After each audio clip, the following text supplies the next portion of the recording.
Hello, welcome to Matt Reviews Comics, and today I will be reviewing The Beautiful Death by Mathieu Bablet. The day shall come when all will whisper to me of their absence, and with cause, for I am the last man on earth. Wind rattles down empty streets, dust gathers where people used to. The world is ended, the world as we know it at least. The insects came, they won. Picking through the rubble are the last remnants of what was once a master race. Some humans are still alive. A few. Not many. And to call what they do living is being generous. Thrown together by circumstances beyond their control, they have to make the best of what is left to them. They have to survive. Beautiful Death was published as a 5-part series in 2017 by Titan Comics, so this is an indie publisher. For the review purposes, I read my copy, which is the collected edition. It's a hardcover that collects all 5 issues. This was printed in 2018 by Titan Comics as well. You can easily pick this up at a local comic book shop or a bookstore. Always go there first. They do have this on Amazon. It's about $24. I do think it's worth the purchase, but let's get into the review. So, first things first, Mathieu Bablet, I'm sure you can hear the pronunciation there. He is a French artist, which means that this book is translated. Now, the good thing is that the translator did a really fantastic job. I have read other translated books where it feels like some of the English is broken or different weird sentences, and that's just because sometimes the translator has a hard time adapting directly from the language that the original book was written in.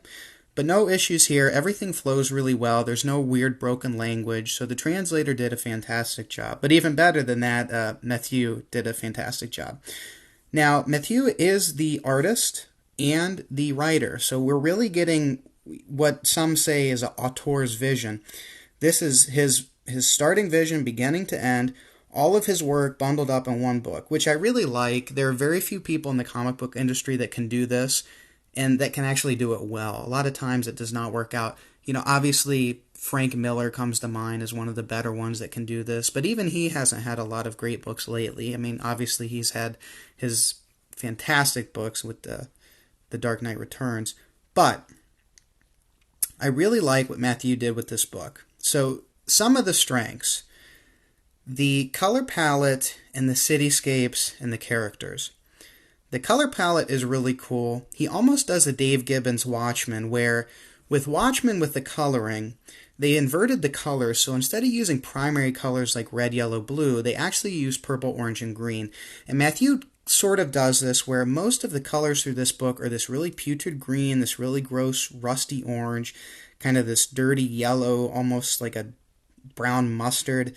And it really works well with the book, because remember, we're in a post-apocalyptic world, and it would really feel strange if this was really bright and colorful and clean. Just wouldn't work. But the color palette really serves the book well. It serves the characters well. You feel as hopeless as they do in this post-apocalyptic world. The other benefit I mentioned, or the other strength I should say, is the cityscapes. Boy, oh boy, Mathieu can really draw cityscapes. These are some of the best detailed cities I've seen in any comic book. They feel so real, so lived in. They are extremely detailed. I'm just looking at one page here, and you've got the details. There's trash, there's fallen phone lines, there's a couple busted out windows, there's some dirty water.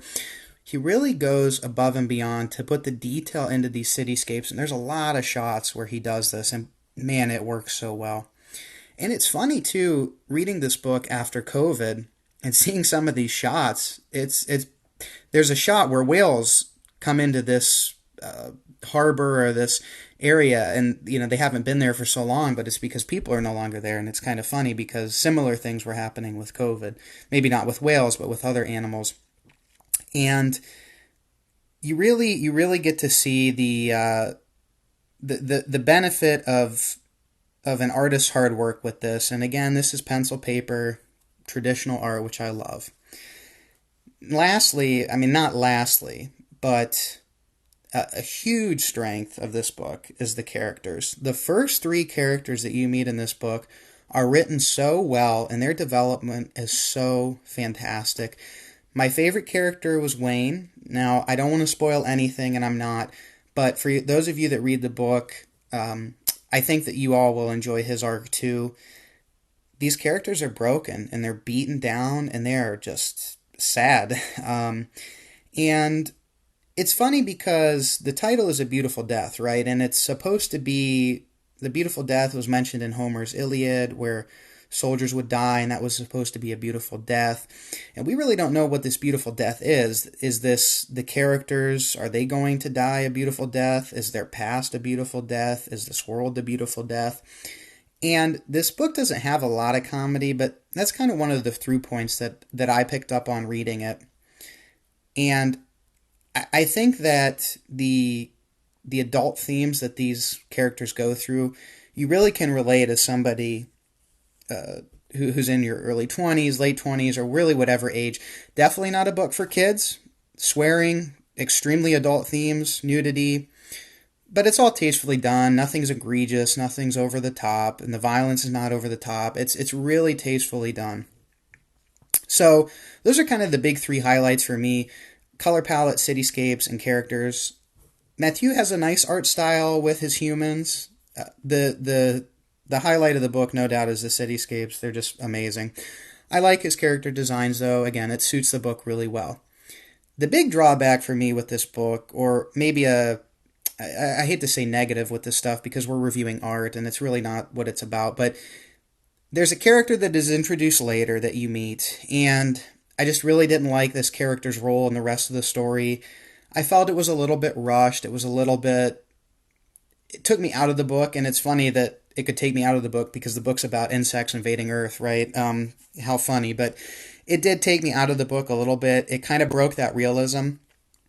Mathieu does such a good job of keeping this book so grounded, and then you kind of remember that bugs are the ones that took over Earth, and little shift happens, but I can appreciate his vision as an artist and his sole vision to have this book the way it is. I recommend it. I think it's a good read. It's fun. It's really dour, though, so maybe if you're in the mood for something a little bit more happy, I wouldn't recommend it. But it's very important to check out these independent artists and independent publishers and see what they're putting out. I know that Mathieu has another book that a lot of people love, which is called Shangri-La. Don't know what it's about, but I've seen pictures of it, and it looks fantastic as well.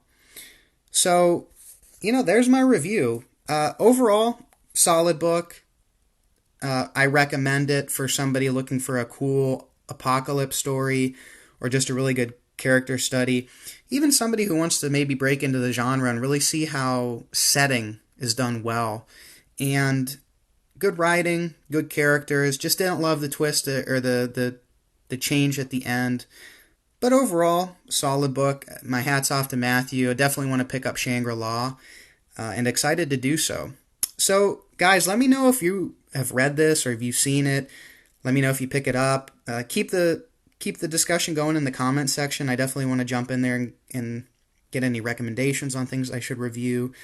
But overall, enjoyed the book. Recommend it. Thanks for listening.